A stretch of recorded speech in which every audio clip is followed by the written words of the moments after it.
after capturing Nicolas Maduro and transporting him to a U.S. federal prison to face charges, Trump announced the U.S. will run the country until a safe transition is possible. But what if the U.S. never leaves? The Petro reset breaks OPEC's global price monopoly. By seizing Venezuela's 300 billion barrels of oil, the world's largest reserves, the U.S. crashes gas prices to a historic $1 at the pump. This logistics miracle slashes shipping costs by 70%, cutting the price of groceries and goods by 30% overnight. Inflation vanishes as the energy tax is deleted, triggering a surge in domestic manufacturing. The currency collapse is solved by replacing the bolivar with the US dollar, stabilizing cost while zeroing savings. As a migration reverse brings 7.7 million refugees back to rebuild $400 billion in decaying infrastructure. The Southern Command expansion dismantles gangs and rebels, cutting crime by 90% as Venezuela becomes a de facto 51st state. This superpower pivot evicts Russia and China, freezing $60 billion in. Mr. President, you just invaded a country and captured its leader. Which country was it again? Venezuela's. Close enough. Now, you didn't get congressional approval before the strike. Is what you did legal? No. Okay. Is it just an attempt to distract everyone from the Epstein files? Oh, yes.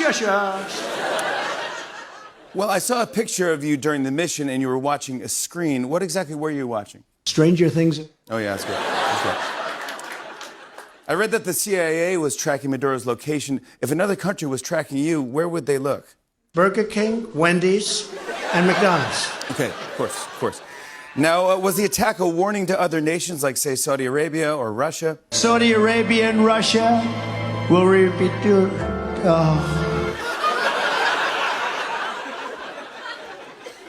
Last question. You say you want to run Venezuela. Do you even speak Spanish? El hombre del... Since the US launched strikes on Venezuela and seized President Nicolas Maduro and his wife, videos claiming to show people celebrating inside Venezuela have been widely circulating online.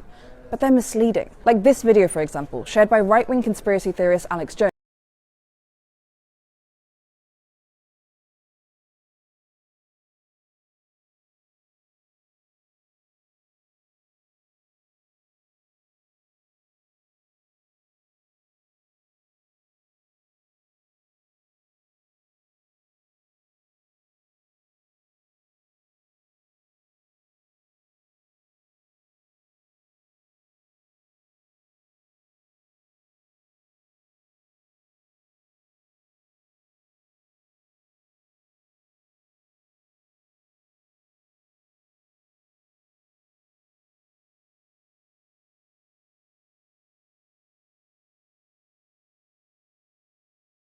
These might be the most multicultural shoes in the world. They were created by an English brand based on a German design, named after an Australian animal, born in Ireland, and popularized by Jamaica. Pretty crazy, right?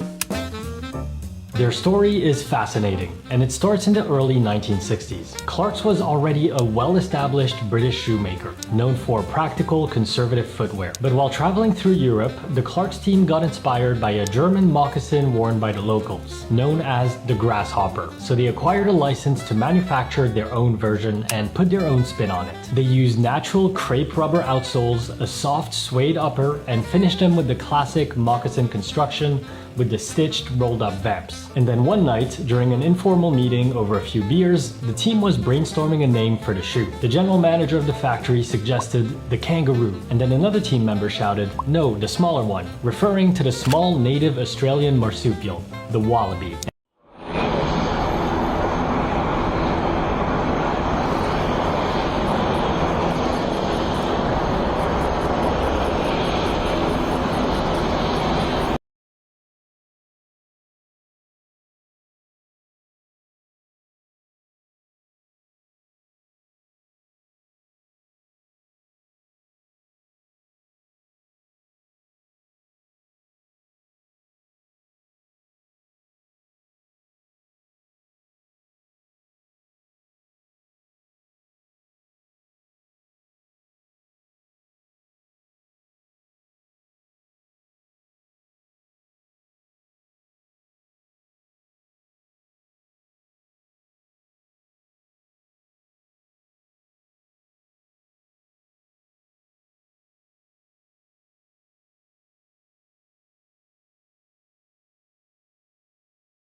Maduro is not just an indicted drug trafficker. He was an illegitimate so-called president. He was not a head of state. For years, Maduro and his cronies have manipulated Venezuela's electoral system to maintain their illegitimate grip on power. Nicolas Maduro is responsible for attacks on the people of the United States, for destabilizing the Western Hemisphere, and illegitimately repressing the people of Venezuela. As Secretary Rubio has said, there is no war against Venezuela or its people. We are not occupying a country. Ever wonder why Chevron is the only U.S. oil company allowed to drill in Venezuela? It goes back almost 100 years. Chevron began drilling in Venezuela in the 1920s. When Venezuela nationalized its oil industry in 1976, most U.S. companies backed out. But Chevron stayed, switching to joint ventures with the state oil company, PDVSA. Fast forward to the 2000s. Venezuela tightened control over the oil industry. ExxonMobil and ConocoPhillips left, but Chevron didn't. It accepted the joint venture terms and kept a footprint. Then, in 2019, the U.S. hit Venezuela with oil sanctions. Almost everyone was blocked from doing business there, except Chevron. Why? Because the U.S. Treasury gave Chevron a special license, allowing limited operation. I just got out of court here in New York where Nicolas Maduro just pleaded not guilty.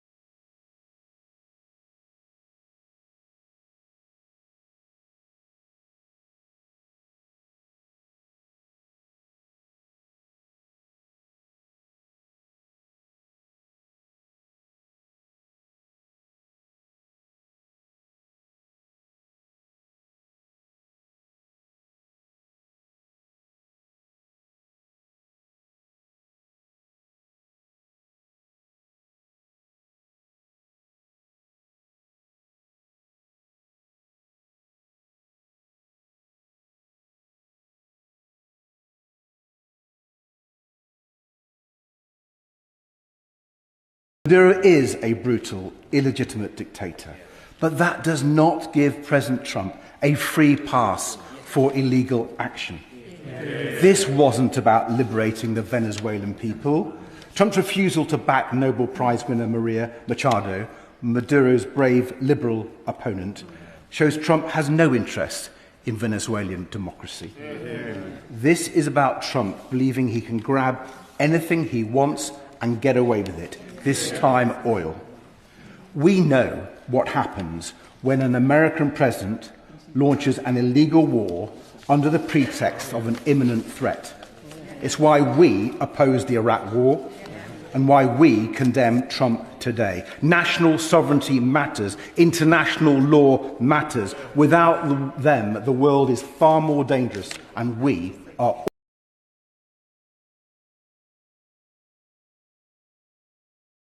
How much oil does Venezuela have? According to the U.S. Energy Information Administration, the South American country is sitting on a massive 303 billion barrels worth of crude oil.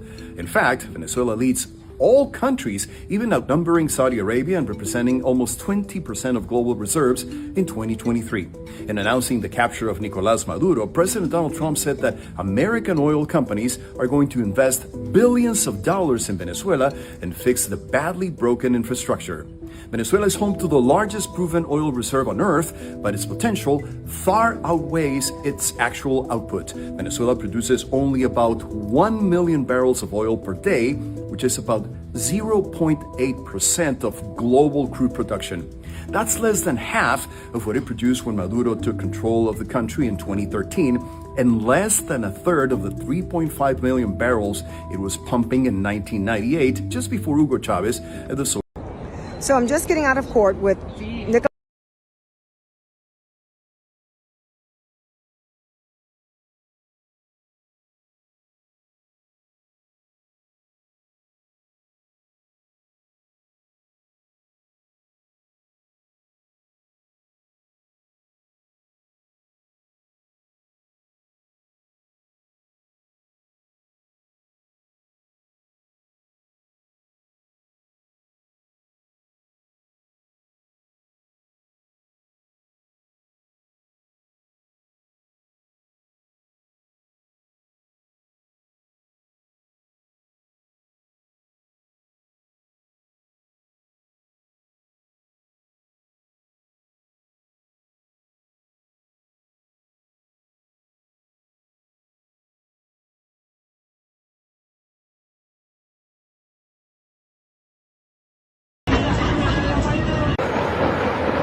First of all, I'm planning to go back to Venezuela as soon as possible. As I've always said, Sean, every day I make a decision where I am more useful for a cause.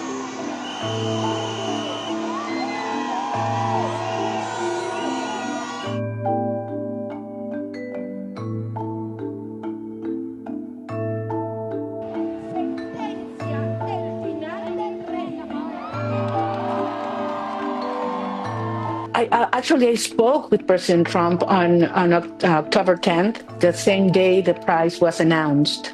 Not since then, but I do want to say today, on behalf of the Venezuelan people, how grateful we are for his courageous vision. China and Russia have supported the president of Venezuela and told America to release him as soon as possible. They warned America that if the Venezuelan president is not released, China and Russia will send their forces to help Venezuela, and America will not be able to face them. In reality, Venezuela has asked Russia and China for military help against America. Both countries have decided to help Venezuela.